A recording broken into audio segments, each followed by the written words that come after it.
Ahmed, I'd like to take you up on a couple of points. Yes. The one is that, you were saying just now that, in a sense, Islam is more faithful to Jesus than what we presented Christianity as because of the call to keep the commandments.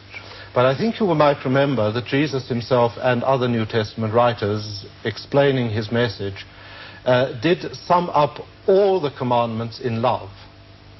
And if you were listening to me carefully, I did say several times that the important thing about or what one really needs in order to enter into God's salvation is to go out of oneself in love towards God and towards other people. By doing this, one necessarily keeps all the commandments, because love does no harm to anyone, and all the commandments are basically there to show us how to live with other people without doing any harm to them, as a matter of fact, impossibly to do good to them. If we come to the point of Jesus himself there, I think there are two things we need to say. The first is that, as far as I understand, the reason why Islam rejects the idea that Jesus died is because of a theological principle, namely that God does not allow his prophets to suffer at the hands of unrighteous men. Therefore, if Jesus was a prophet of God, he couldn't have suffered at the hands of unrighteous people. No, I beg to differ with you.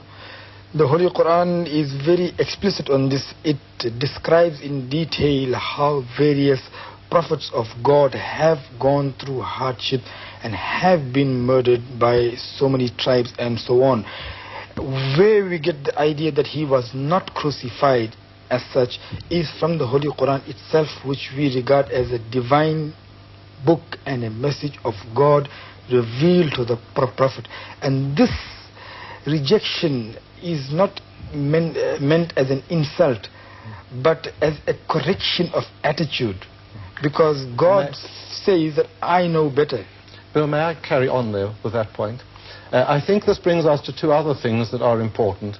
The one is that, again, as I understand it, and as I think you've said several times, Morani, that for Islam, God's revelation is a book. Whereas for Christianity, God's revelation is a person, Jesus Christ.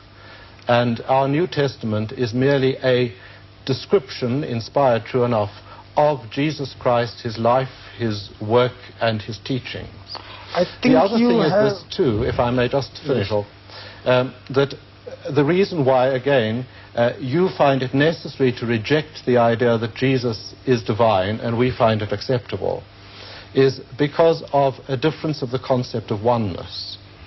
That in the Islamic view of oneness, as I understand it, it is a mathematical oneness. In other words, just a single, if one might call it this way, grey circle, undifferentiated.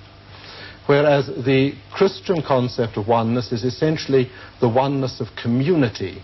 In other words, that oneness of persons so utterly and totally given to each other and open to receive each other that they only form one single life unit. In other words, it's, if you like, a social rather than a mathematical concept of unity. And I think this is important, to see the underlying ideas that are at work here. I think the time has come. Sorry, Mr. Deard. Could we not just change direction now and talk about the Prophet Muhammad? We've talked a lot about Jesus, and let's now talk about him, which I think is only fair. Yes. You see Jesus as a prophet sent by God. One of the mightiest messengers. Explain to us how you see Muhammad himself. Yes. We believe that Muhammad is the fulfillment of the prophecies of Jesus. That Jesus Christ himself had foretold the coming of Muhammad. Where was that? We read this in the Gospel of St. John, chapter 16, verse 7. Could you quote a verse? Yes, I will. Where Jesus says, I have yet many things to say unto you, but ye cannot bear them now. In other words, you haven't got the capacity. He's telling this to his disciples. Howbeit, when he, the Spirit of truth, is come, he will guide you into all truth. For he shall not speak from himself, but what things shall he hear, that shall he speak.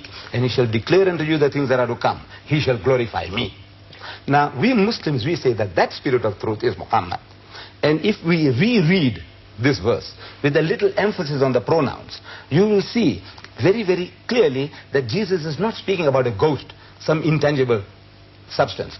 He says, I have yet many things to say unto you, but ye cannot bear them now. Howbeit, when he, the Spirit of truth, is come, he will guide you into all truth. For he shall not speak from himself, but what things so shall he hear, that shall he speak, and he shall declare unto you the things that are to come. He shall glorify me. 8 masculine pronouns in one verse. Referring to the prophet. To a man. John, would you like to respond? Whereas there is not another verse in the whole Bible, I have been through it, where 8 masculine pronouns or 8 feminine pronouns or 8 neuter genders are used for anybody else. It's a unique verse for a unique occasion. Muhammad. John, your response? May I comment in response to that, that Jesus makes it quite plain in the Gospel of St. John, in the 4 quotes which relate to the coming of the Comforter. Firstly, that the Comforter would be the Holy Spirit. He says to his disciples, he says, when the Comforter comes, the Holy Spirit whom I will send to you from the Father.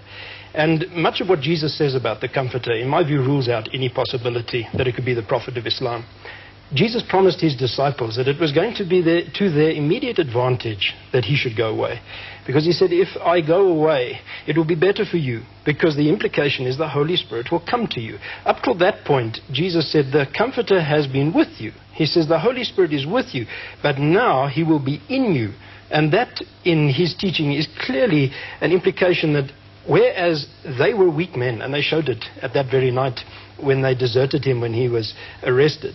He said, now you will become men of power, as he is a man of power. You will receive the Holy Spirit. The Spirit is with you. He said, the Comforter is with you, and he will be in you. He didn't promise this Comforter to Arabs of Mecca or Medina or Arabia and some 600-700 years afterwards. He promised it to his immediate disciples, and we read that the moment Jesus ascended to heaven, he said, I will not leave you desolate. I will come to you. And again in the book of Acts, wait in the city of Jerusalem, for after many days you will receive the Holy Spirit. And the book of Acts says quite plainly that the Spirit of God came down on the disciples, and from that day they began to teach and preach. So I don't think that that verse can lend the interpretation you're putting on it. Bonaventure, may I ask you, as a Roman Catholic priest, how do you view the Prophet Muhammad? I would say myself that the Prophet Muhammad, as the Second Vatican Council said, is part of God's historical plan of salvation, coming with a message about the one Creator God and bringing God's law and a message of morality to a people who were at that time a pagan people who didn't know God, who worshipped idols, who were spiritually underdeveloped. And that Muhammad has a part in God's whole plan of salvation for mankind. Well, I think it can be said from this discussion that there is, at present, somewhat more accommodation on the Islamic side for the founder of Christianity than there is on the Christian side for the founder of Islam. What the significance of that is, we leave it to you, the viewer, to determine. But I do hope you will agree with us that it's a good thing that we are talking together. Goodbye.